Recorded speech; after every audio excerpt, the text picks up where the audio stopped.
A millionaire weds for business, not love. But hidden truths turn their contract marriage into a dangerous game of hearts. When a fake marriage hides ambition, secrets unravel. Can two strangers in love survive the shocking truth behind their vows? He needed a bride for power. She wanted freedom. But their pretend love exposes a hidden agenda that changes everything. A business deal disguised as marriage spirals into real emotion and betrayal, where lies end, love and truth collide.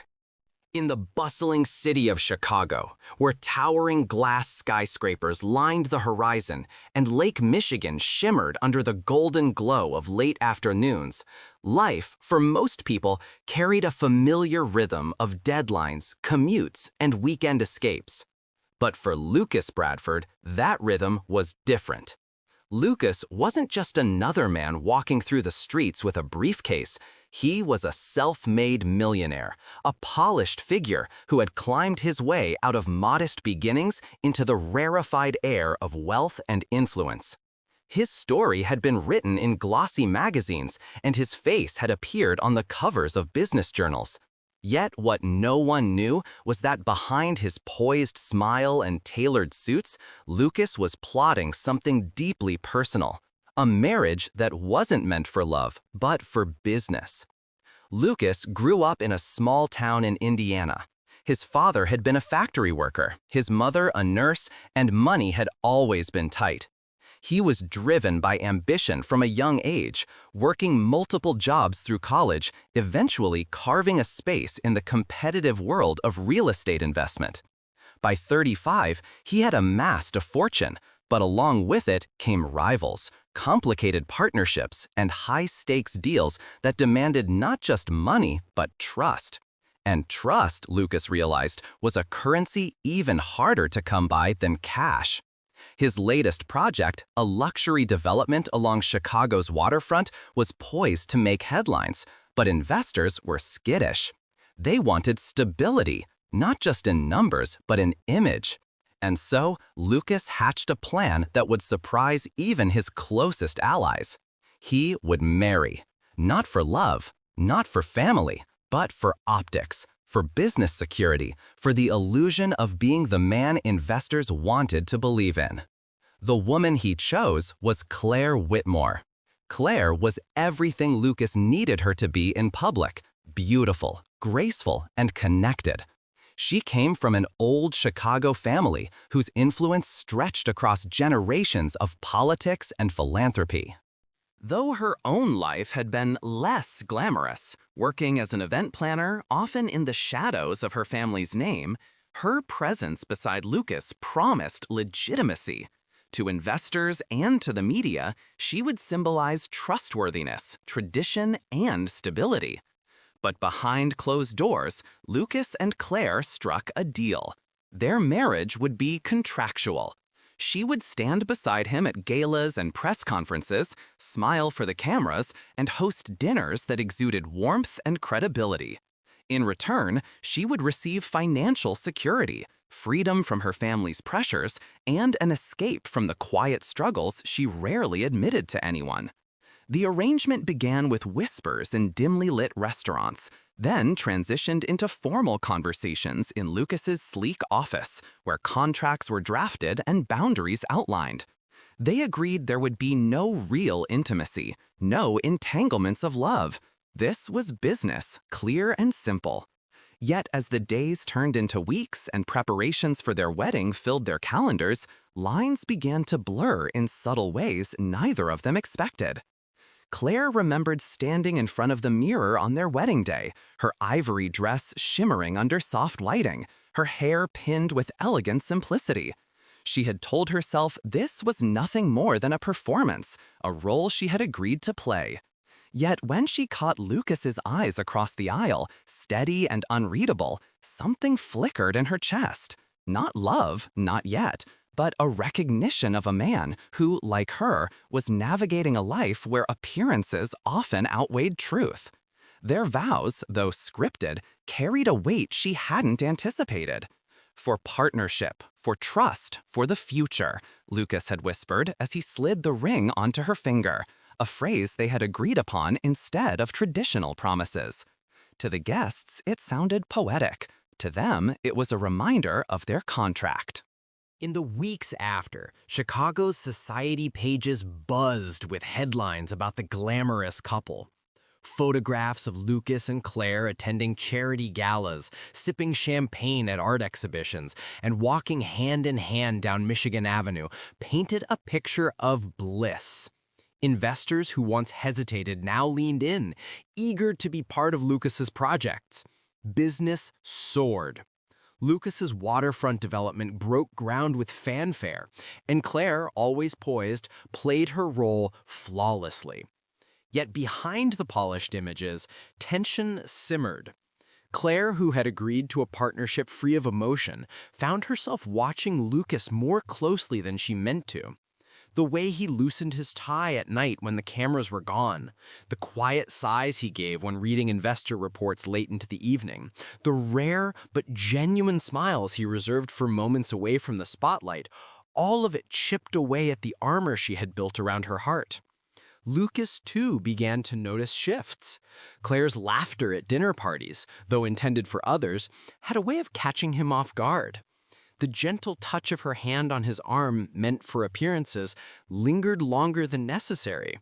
He reminded himself constantly, this is business, this is strategy.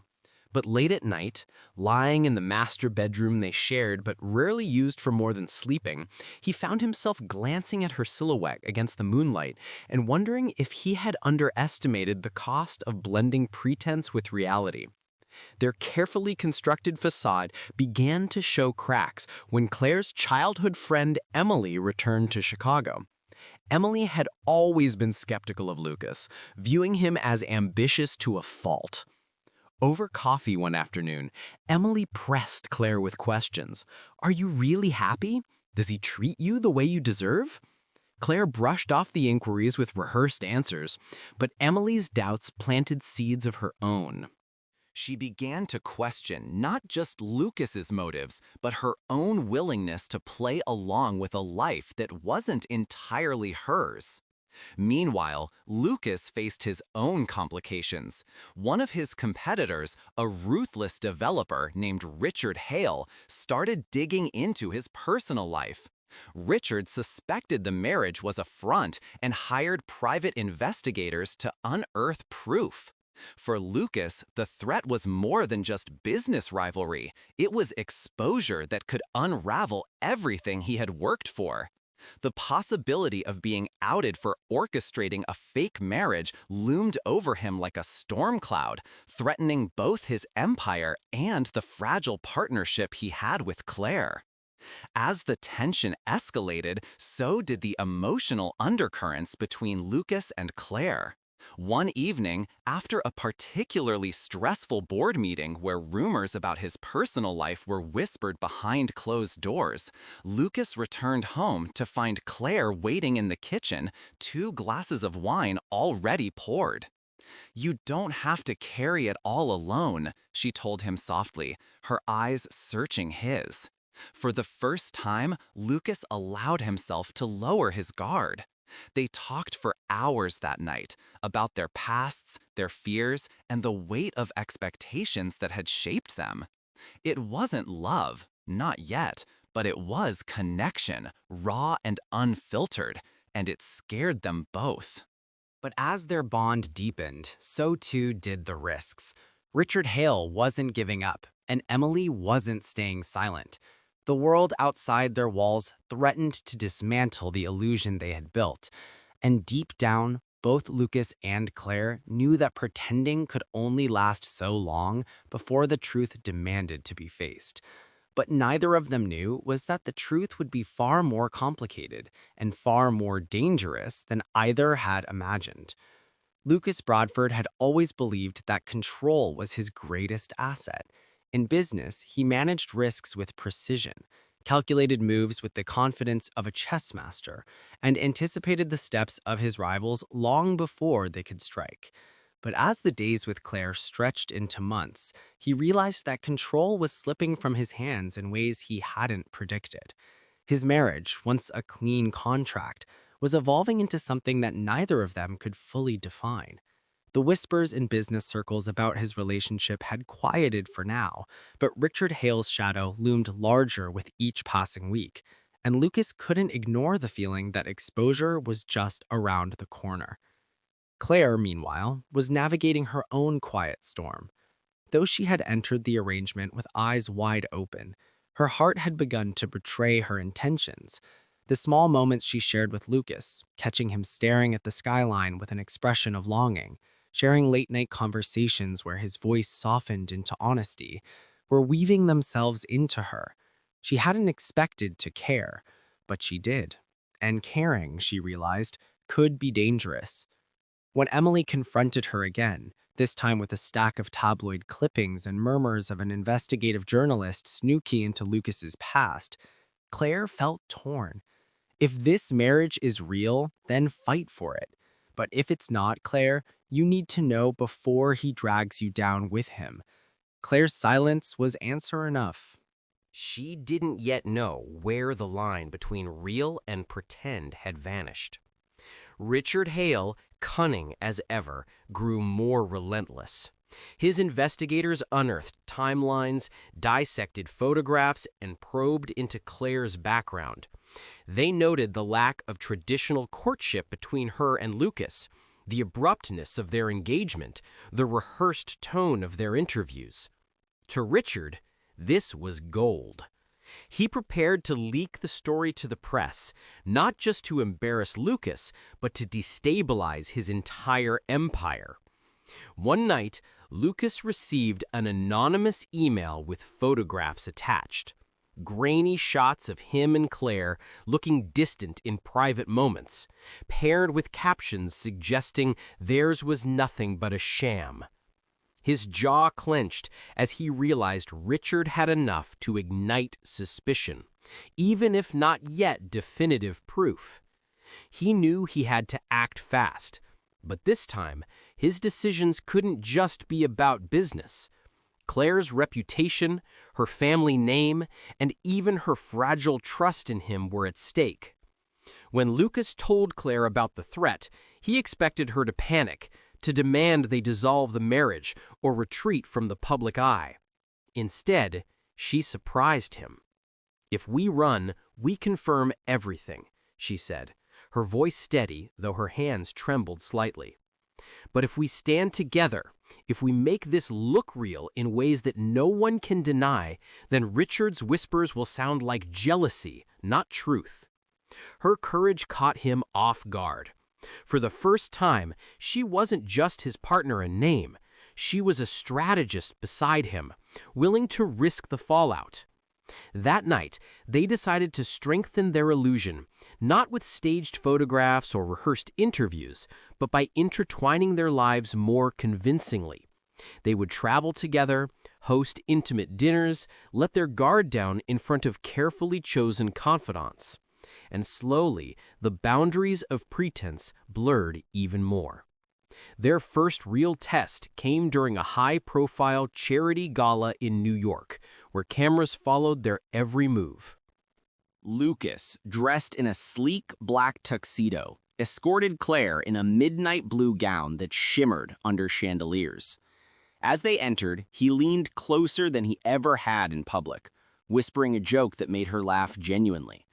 Photographers caught the moment, and the headlines the next morning praised their chemistry.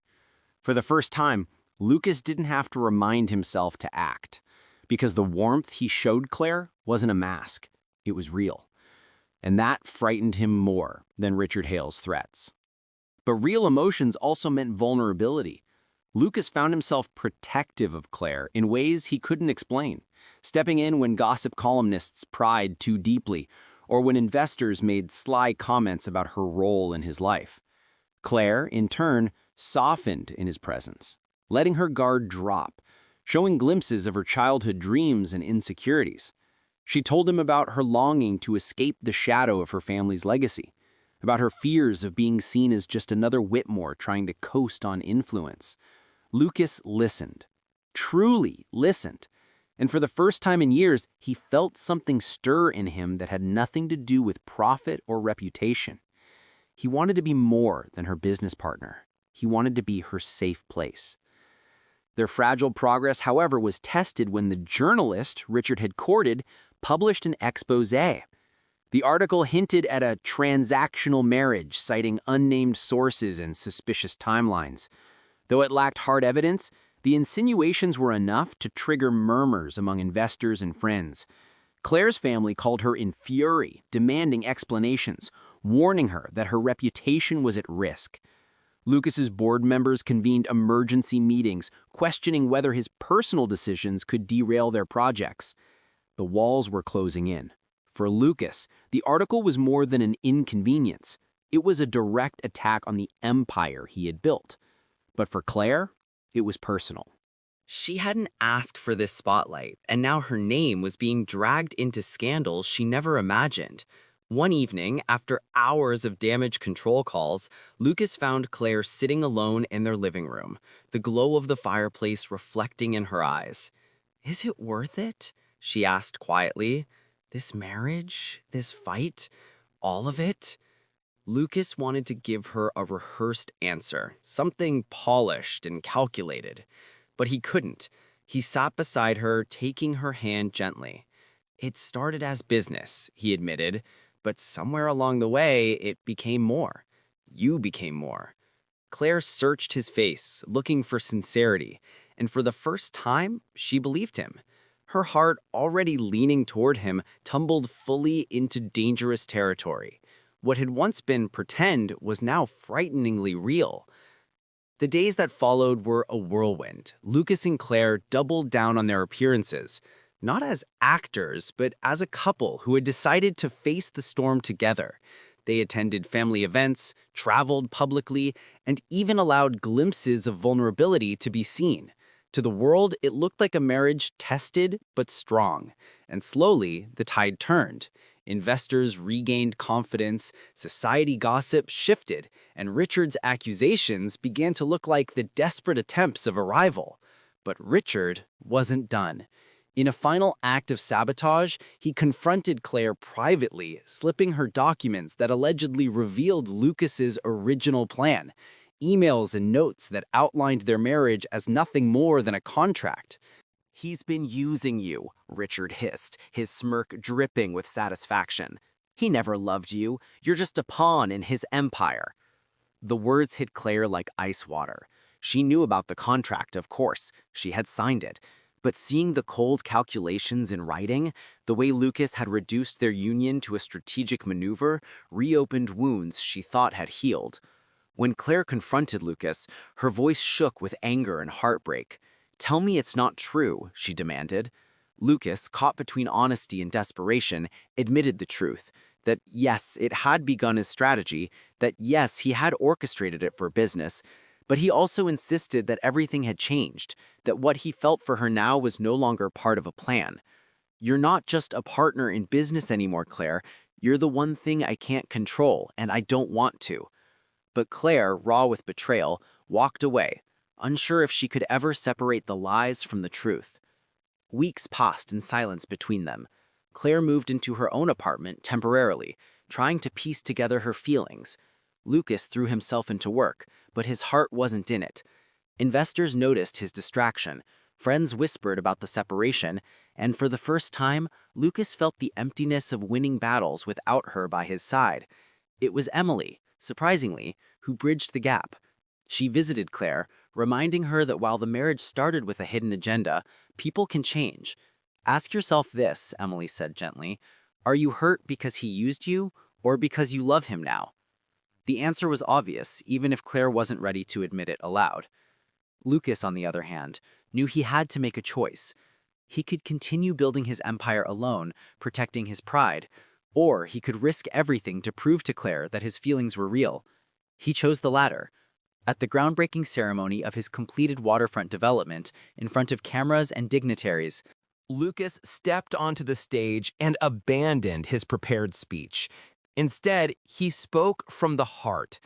This project was built on vision, on strategy, on ambition, he said, his voice steady.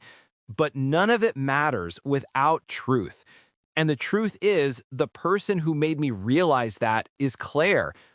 Our story didn't begin the way fairy tales do. It began with business. But somewhere along the way, she became the reason I want more than just success. She became the reason I believe in love. The crowd erupted in applause, but Lucas's eyes searched only for Claire. She was there, standing in the back, tears glistening. For the first time, she saw not the calculated millionaire, but the man behind the ambition. After the ceremony, she approached him quietly, away from the cameras. "Do you mean it?" she asked softly. Lucas nodded, his voice breaking. Every word. Claire, her heart no longer able to deny what she felt, took his hand. "Then let's start again. No contracts, no lies, just us." And in that moment, the pretense that had once bound them gave way to something genuine, fragile but real. Their story had begun as a fake business marriage, a hidden agenda crafted for profit, but it had transformed into a love neither of them had expected.